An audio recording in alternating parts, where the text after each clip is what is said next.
Hello नमस्कार. All exam कट्टा या ऑनलाईन प्लॅटफॉर्मवर भविष्यातील सर्व प्राध्यापकांचं सहर्ष स्वागत.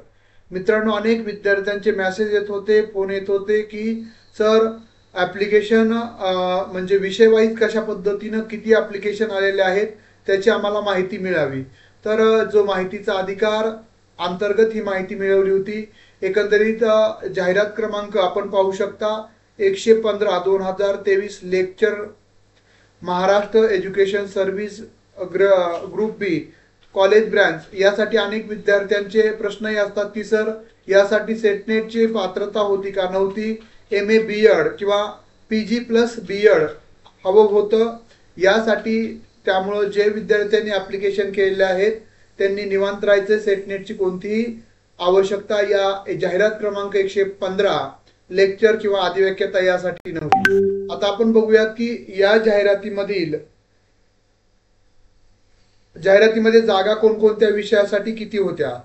एकूण पद होते बघा. उपलब्ध पदसंख्या होती 86. आपल्या सर्वांना दिसत असेल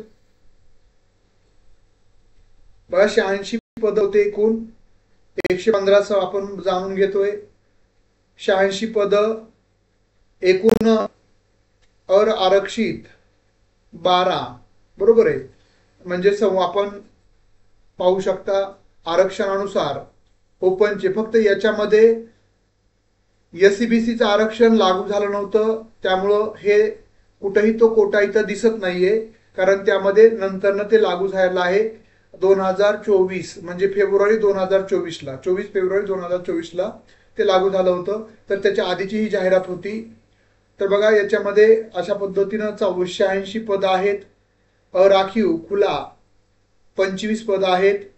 त्यानंतर सर्वसाधारण 17 पद आहेत. त्यानंतर 7 पद महिलांसाठी आहेत आणि 1 पद हे खेळाडूसाठी आहे. अशा पद्धतीचे ही पद विभागणी आहे. आता विषयानुसार जर आपण पाहिलं, समाजशास्त्राला 1 पद होतं 100. त्यानंतर भौतिकशास्त्र फिजिक्सला 14 पद, रसायनशास्त्र केमिस्ट्रीला 10 पद, गणित मॅथ याला 10 पद, जीवशास्त्राला 5 पद होते, मराठी विषयासाठी 5 पद होते, हिंदी विषयासाठी 5 पद आहेत. त्यानंतर उर्दूसाठी 1 पद होतं, पाली प्राकृत याच्यासाठी 1 होतं, इंग्रजीसाठी 4 होते, तत्वज्ञानसाठी 2 पद होते, संगीतसाठी 3 पद होते आणि वाणिज्य 4 पद होते, इलेक्ट्रॉनिक्स 4 पद होते, पर्यावरण 1 पद, इतिहास 3 पद, राज्यशास्त्र 2 पद, भूगोल 2 पद, अर्थशास्त्र 3 पद, ग्रहशास्त्र 3 पद आणि मानसशास्त्र 3 पद. अशा पद्धतीची या ठिकाणी पद दिलेले आहेत आणि एकूण 86 पद होते. याच्यामध्ये काय बदल होतील, वाढले तर आता ज्यावेळेस यांचं परीक्षेचं जे वेळापत्रक आहे, टाइम टेबल येईल त्यावेळेसच पद वाढले तर समजू शकतं, पण सांगता येत नाही, वाढू शकतात, कारण हे 2 वर्ष झालं या जाहिरातीत. त्यामुळं बघा, तर या ठिकाणी ऍप्लिकेशन किती आलेले आहेत ते बघूयात आपण.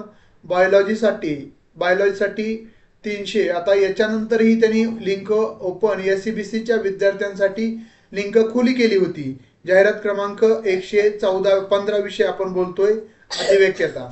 तर बायोलॉजीसाठी एकूण पद त्या म्हणजे अर्ज आले होते 347. केमिस्ट्रीसाठी 10 जागा होत्या, अर्ज आले होते 1041. त्यानंतर कॉमर्स विषयासाठी 4 जागा होत्या, 375 अर्ज आले होते. इकॉनॉमिक्ससाठी 12 जागा आहेत, 750 अर्ज आले होते. इलेक्ट्रॉनिक्ससाठी 4 जागा आहेत, 59 अर्ज आले होते. इंग्लिशसाठी 4 जागा आहेत, तर त्याचे अर्ज आले होते 1569. जागृतीसाठी 353, हिंदीसाठी 317, हिस्ट्रीसाठी 1101. त्यानंतर होम सायन्ससाठी 10 अर्ज आले होते. मराठी विषयासाठी 5 जागा होत्या, 1637 अर्ज आले होते. मॅथमॅटिक्ससाठी 1565, म्युझिकसाठी 80 अर्ज आले होते. पालीसाठी 7. म्हणजे पाली विषयाची परीक्षा जर आणखी जर एसीबीसीचे काही अर्ज वाढले असतील, 15 पेक्षा जर अर्ज कमी आले तर त्याची परीक्षा होत नाही, डायरेक्टली त्यांना इंटरव्ह्यूसाठी बोलवलं जातं.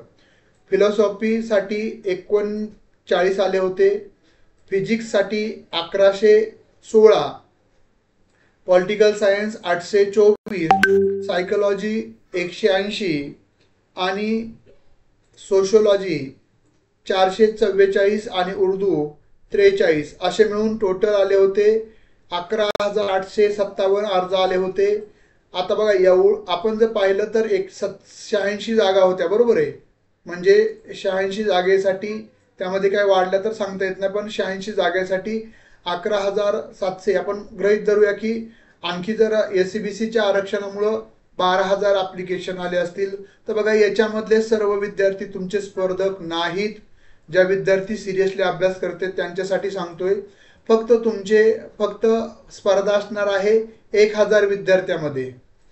हौशे 900 गौशे माझा जो MPSCचा अनुभव आहे ते भरायचा आहे फॉर्म म्हणून भरणारे भरपूर असतात, त्यामुळे फक्त स्पर्धा असणार आहे 1,000 विद्यार्थ्यामध्ये. विषयानुसार तर खूप स्पर्धा कमी आहे. आपण म्हणजे आमच्या विद्यापीठाचं मी उदाहरण सांगतो. विद्यापीठामध्ये 43 जागा होत्या, तर जवळपास 500 ते 600 विद्यार्थी इंटरव्ह्यूसाठी आले होते. म्हणजे मला सांगायचं तुम्हाला एवढंच आहे की हे जे अर्ज आलेले आहेत त्या 2 वर्षाखाली अर्ज भरले होते, त्यामुळं काही विद्यार्थी झोपीतही असतील, त्यांना काही ही प्रक्रियाही माहीत नसेल. त्यामुळं फक्त 1000 विद्यार्थ्यामध्ये स्पर्धा आहे, जी खूप कमी म्हणजे काहीच स्पर्धा नाही असं मी म्हणेल. त्यामुळं ज्या विद्यार्थ्यांनी अर्ज केलाय त्यांनी प्रामाणिकपणे सातत्यपूर्ण अभ्यास करा. मी लिहून म्हणजे तुम्हाला ठामपणे सांगू शकतो की निश्चित तुम्ही ही पद जे तुम्ही ज्या पदासाठी अर्ज केलाय ते पद तुम्ही निश्चितच मिळू शकता. पण त्यासाठी सातत्य लागेल, अभ्यास करावा लागेल, MPSCची परीक्षा पद्धती समजून घ्यावी लागेल. ऑनलाईन एक्झाम होणार असल्यामुळे ऑनलाईन सराव करणं अपेक्षित आहे. आपण काही मोजक्या विषयाच्या टेस्ट सिरीजही आपण सुरू केलेल्या आहेत, कोर्सही सुरू केलेले आहेत. जर तुम्हाला आवडलं असेल तर तुम्ही ते कोर्स जॉईन करू शकता. टेस्ट सिरीज आपण केमिस्ट्रीची, त्यानंतर कॉमर्सची करत आहोत, इकॉनॉमिक्सची करणार आहोत. त्यानंतर इंग्रजी विषयाचा कोर्स आहे, हिंदी विषयाचा आहे, मराठी विषयाचा आहे, मॅथमॅटिक्सची टेस्ट सिरीज सुरू केलेली आपण, फिजिक्स विषयाची टेस्ट सिरीज सुरू केलेली, पॉलिटिकल सायन्सचीही टेस्ट सिरीज सुरू केलेली आहे. बघा, पण स्पर्धा काही नाही. जर तुम्ही प्रामाणिकपणे प्रयत्न केला तर निश्चितच तुम्ही यशाच्या शिखरापर्यंत पोहोचाल, यामध्ये काहीही दुमत नाहीये. परत एकदा तुम्ही तुमच्या कॅटेगरीचा आता विचार करू नका. मेरिट हे ओपन, त्यानंतर OBC जास्त आरक्षणाकडून कमी आरक्षणाकडे येत असतं. त्यामुळे निश्चितच तुम्ही प्रामाणिकपणे प्रयत्न केला तर तुमचं यश तुम्हाला 100% मिळणार आहे. आजच गणपतीचं आगमन झालेलं आहे. निश्चितच गणेश हा बुद्धीचा देवता आहे. आपल्याला यश देवो ही सर्वांना शुभेच्छा. गणपती बाप्पा मोरया, मंगलमूर्ती मोरया. थांबूयात आपण. धन्यवाद.